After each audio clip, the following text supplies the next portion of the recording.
Morgan Rogers to Arsenal. Soon, here we go. Bana, dili la Morgan Rogers na Arsenal. Soon tunapata taarifa ya here we go. Sources za kuaminika zaidi ya source 40 ambazo zinaaminiwa na majournalist duniani.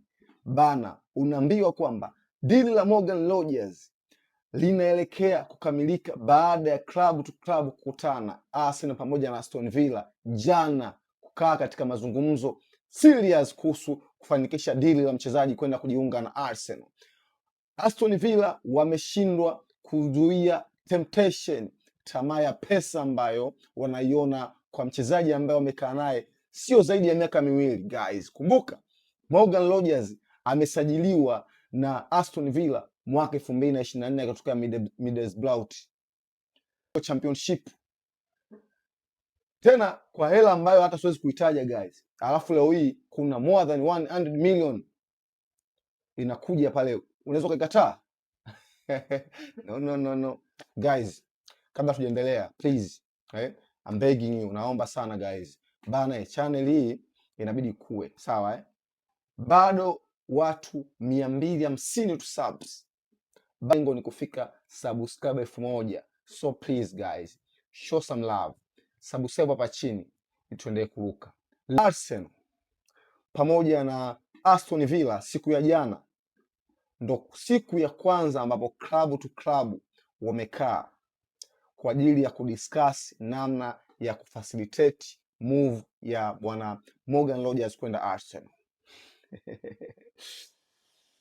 Yeah, you hear me? Bana, sikiliza. Arsenal wamekuwa serious sana na Morgan Rogers toka since hii dirisha linaanza. Walikuwa serious sana namna ya kufacilitate as number 1 target kwa team ili kufacilitate move iweze kukamilika. Na unaambiwa kwamba Aston Villa walikuwa wanasema kwa mchezaji wao auzu, lakini pesa ambayo umetamanishwa na Arsenal 100 million bid wameshindwa kujizuia, wamelegeza masharti yao. Unaambiwa Arsenal wanajiandaa kupeleka bids ya milioni 100 pounds kwa ajili ya kwenda kusecure sign ya Morgan Rogers. What a player, what a player. Unajua, sikiliza guys, huyu mchezaji Morgan Rogers ni mchezaji ambaye unapomwongelea kawaida kuna watu wanamchukulia kawaida. Huyu dogo sio kawaida guys. Mchezaji ambaye anaweza akakuofa speed, akakuofa fouls katika maeneo mabaya hatari. Kama unavyojua kabisa Arsenal sisi ni madedli katika set pieces, na mchezaji kama Morgan Rogers kusogea katika maeneo mabaya na mpira haogopi, kuchezewa foul hajawahi kuogopa, na mazingira yote yale atakomchezea foul tuna deadly set pieces taker katika timu yetu guys. Unajua deal ya Eberechi Eze kuja Arsenal ilikuwa ni perfect sana deals as number 10 katika team, lakini kitu ambacho kwa Eze kimekuwa kigumu msimu huu ni speed. Eze is too slow.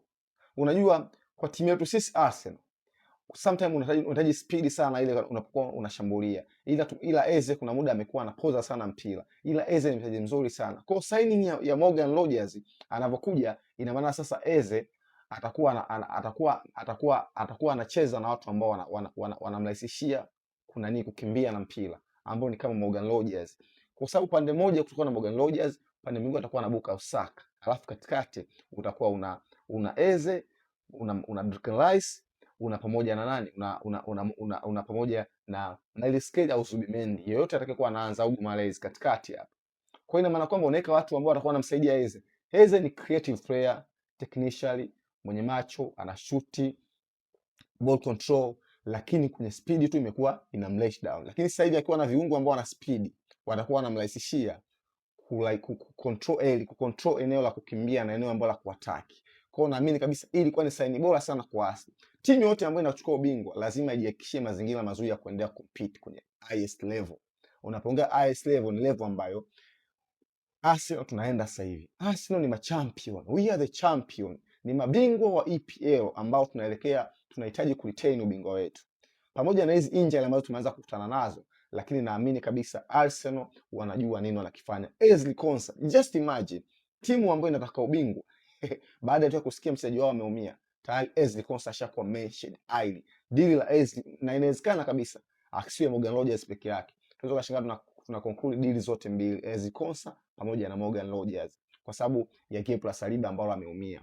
Kama nilivyoongea awali katika video iliyopita kwamba Saliba anaweza akawa nje almost hata miezi 8, kwa sababu unajua injury mara nyingi huwa na setbacks. Setbacks zikitokea kwa mchezaji ambaye anaugua, ina maana kama ilikuwa ni miezi 5, inaweza ikawa hata miezi 2 tena ikawa 7, au miezi 3 ikawa 8. Kwa timu yetu sisi ambayo inataka kuchallenge ubingwa wa Champions League na kuendelea kuretain ubingwa wa EPL, lazima iwe bora. Timu nyingi sana zinajiweka sawa kwa bora. Tumeona Manchester United inaingia sokoni na sasa wachezaji ambao wana experience wakina Tielemans na Arsenal same inabidi ingie sokoni kwa attack maeneo ambayo ina udhaifu katika timu yetu. Tumeona eneo la chini tulikuwa na udhaifu sana. Tumeshindwa sana katika attacking area msimu uliopita. Tumescore magoli mengi, lakini tumescore magoli ambayo sio mengi sana kama msimu wa 2023 2022 ambao tuliscore magoli mengi sana.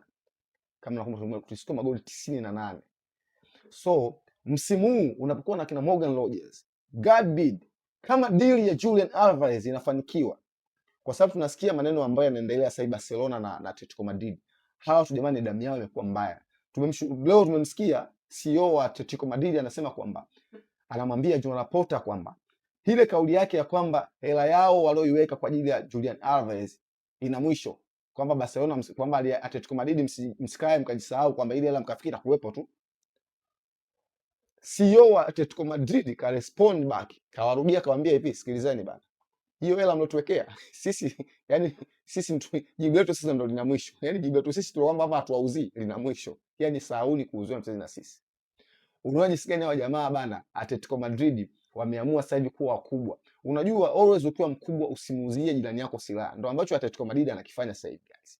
Na ndio maana mimi nimwambia before video 2 zilizopita nyuma kwamba deal la Julian Alvarez inaweza ikasogea kwa Arsenal. Labda itokee timu nyingine kubwa hije kutaka saini ya Julian Alvarez. Lakini Julian Alvarez hauzi Barcelona wala Real Madrid. Atletico Madrid wamejifunza, wameona hii ni dharau, kwamba nyinyi mnatuchukulia mnachoweza sana. Kwa sababu tumekuwa tunauzia wachezaji wetu ambao wanakuja kwenu wanafanya vizuri. Waliona Griezmann, walimuuzia Griezmann kaenda kule wanachukua kombe watu. Kuna kwa mimi nauzia wachezaji wanajua wanachukua kombe. Kwa nafikiri sasa hivi wameamua kubadilika, wameamua kuswitch. Sasa hivi wameamua kusema hatuendi kwa majirani, hatuuzii jirani silaha. Sio Barcelona, sio Madrid. Timu iliyobaki yenye advantage ya kumpata Julian Alvarez ni Arsenal. Na Arsenal ndo timu ambayo imekuwa ina pursue hii move guys. Sasa imagine tumempata Morgan Rogers, tukampata Julian Alvarez. Mama mia. What are you talking about? Unaniambia nini kwamba eti siendi kuchukua Champions League? Kwa sababu hii Madrid inasajili veterani. Dumfries, tunamfahamu Dumfries. Huyu msimu amekuwa na 6.2 average, 6.2 rating. Karibu game zote 6.2 hajawa na rate hata 7.9 msimu mzima. Tajua Madrid. Konate tumeona alikuwa mbovu Liverpool. Huyu jamani mwiba ni mbovu. Yaani Ufaransa hajacheza game hata moja. Just imagine mchezaji hajacheza game hata moja Ufaransa. Konate. Unakuja unaangalia sijui bro.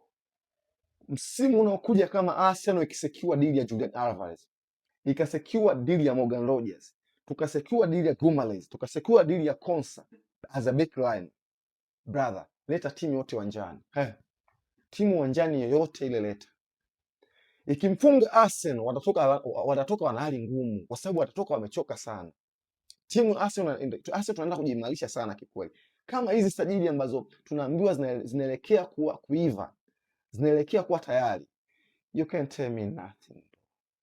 You can't tell me nada. Telling you me.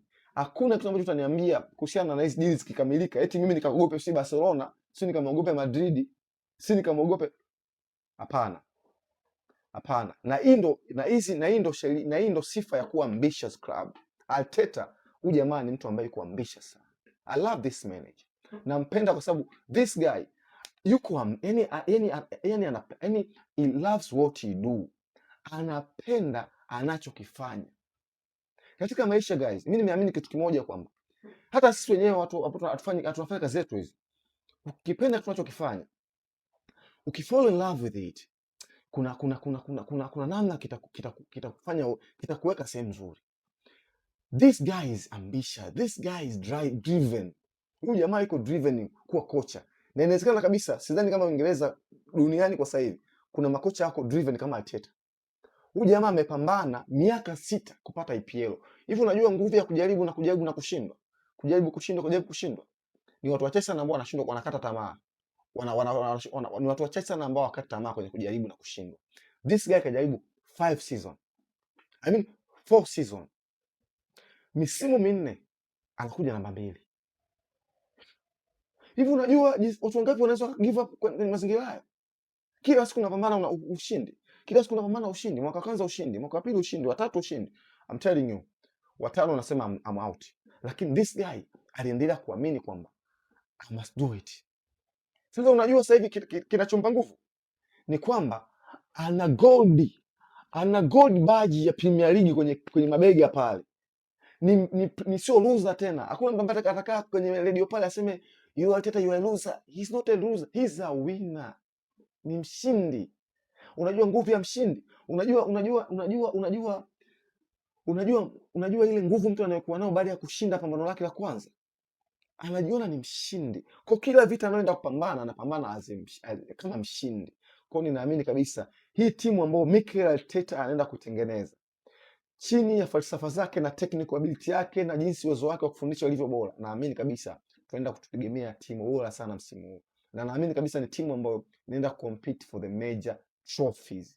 Makombe makubwa, makombe muhimu ambayo Arsenal haijapata. And I'm telling you guys, kama Mikel Arteta anakuja kushinda Champions League Arsenal, status. Tunamtengenezea statue.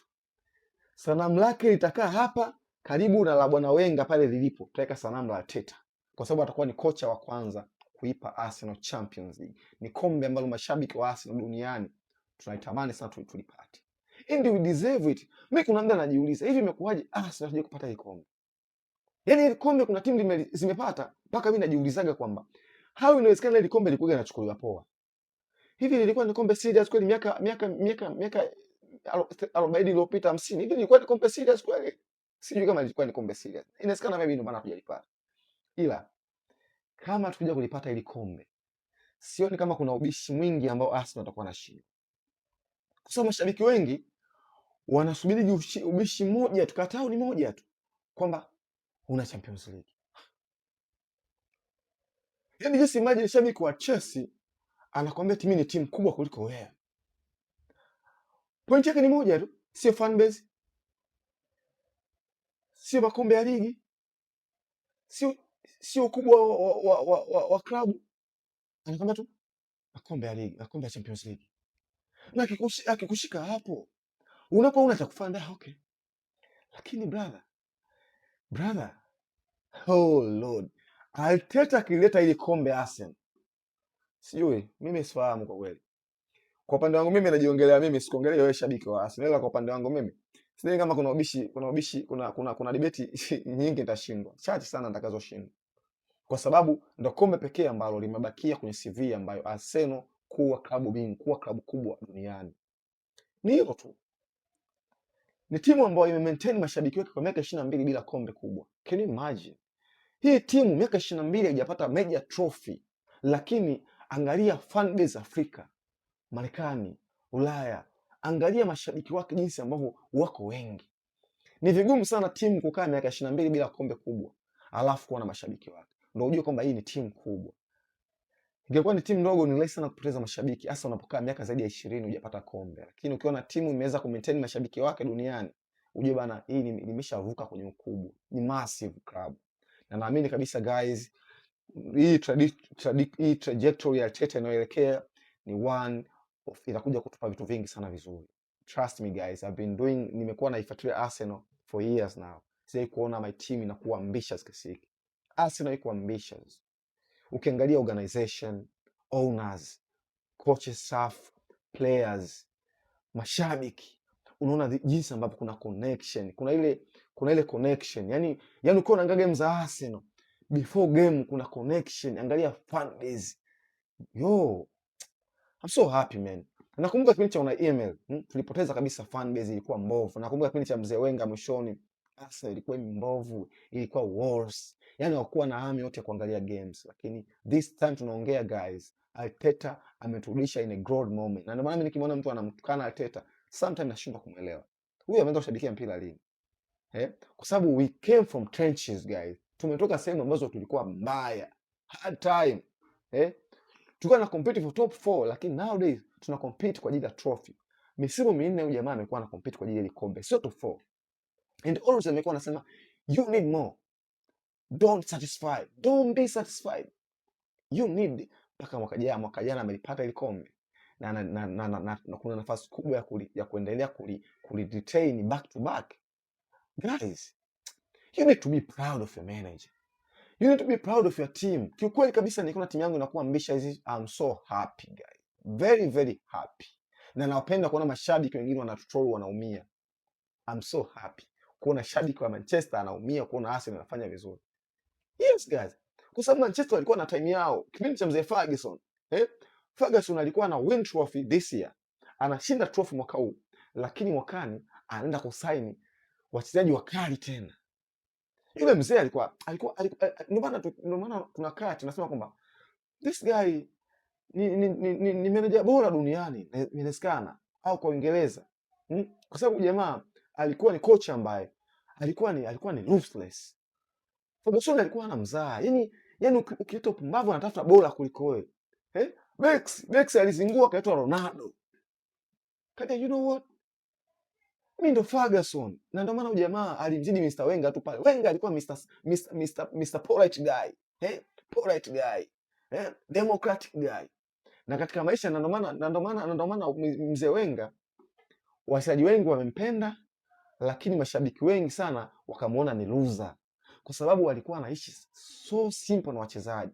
Mr. Smart guy, Mr. Democratic guy, Mr. Don't get string. Lakini unaona this Arteta ni coach ambaye yani ukisipo deliver utaenda bench utaondoka. Hana muda wa kukuchekea, hana muda wa kuweka ujisikie comfortable. Huwezi kuwa comfortable katika timu ya Arsenal. Whether una perform au haupo kwenye timu. Eberechi Eze kasajiliwa kaja Arsenal, Kazingo amechimbika kwa benchi. Kaambia sikiliza, yani kwa hiyo ndio maana nakwambia kwamba huyu manager ni manager ambaye he's so hungry about this success. Anataka mafanikio kwa njia yote ile. Kwa hiyo whether upo kwenye njia yake moja au haupo, kwa utachagua tu. Heiza wewe ni staff wa Arsenal, unaweka as a doctor, wachezaji wanaumia bila hawaponi kwa muda, utaondoka. Heiza wewe ni kupo katika sehemu ya kukata glass katika kiwango fulani, glass hazikati katika kiwango fulani, utaondoka. This guy is a teamwork. Anataka teamwork, yani teamwork. Huyu afanye kazi yake, huyu afanye kazi yake, yule afanye kazi yake, afu tukutane katikati kwa ajili ya lengo hili. That's a manager brother. That's a manager sister. Hakuna manager ambaye he's so arranged kama ujamaa. Mimi namcall siko. Mimi namuona ujamaa kama kicha. Na ndio maana Guardiola he's the best manager kuwahi kutokea. Ferguson he's the best manager kuwahi kutokea. Kwa sababu hao jamaa ni ruthless. Hawakuchekei. Guardiola usiwafahamu atakutoa ajali. Umwite ni apendi weusi, aliondoa ya Tule, akaondoa Samuel Eto'o, aliondoa sijui nani apology. Hao jamaa ni watu ambao wanataka udeliver to their deliver kile ambacho wanakuambia deliver. Nje na hapo utaona tu mabaya na utaona kabisa hawakuhitaji katika team. That's the manager you want. Guys, Morgan Rogers pamoja na Julian Alvarez inawezekana kabisa this week hizi deal mbili zitakuwa ziko vizuri sana. Na nategemea this week close deal ya Morgan Rogers. Deal ya Julian Alvarez tunaweza tukatrona hata msimu unakaribia, lakini tunaweza tukafanikiwa. As long as mchezaji amekwambia hataki kubakia Atletico Madrid. What else? Labda Atletico Madrid waje wakae tena watafute namna ya kumrudisha kwenye kikosi. Lakini ni timu chache sana ambayo timu inataka ku maintain heshima yake. Haifanyi hivyo. Mchezaji ambaye ameshaonesha hataki kuwa katika timu namna pekee ya kulinda reputation ya timu ni kumuondoa, na ndio maana naipa Arsenal nafasi kubwa sana ya kumpata Julian Alvarez. Arsenal sioni ikishindwa kutoa euro milioni 130, 150. Kwa sababu kama Barcelona kweli walipeka bidi ya milioni 100, naamini kabisa Arsenal wakipeka bidi ya milioni 120 kwenda ku cross deal ya Julian Alvarez anakuwa Arsenal. Guys, thank you for your support. Nashukuru sana kwa support yako. Naomba tunaelekea subs 100,000. Naomba tukamilishe. Naomba usubscribe guys. Please show some love to brother. Show love, show love kwenye channel. Subscribe, like, share video hii ili wafikie watu wengi zaidi tuweze kukutana hapa. Bonyeza kengele kwa ajili ya notification kila ninapo upload video yangu unakuwa kwanza kuipata. Yo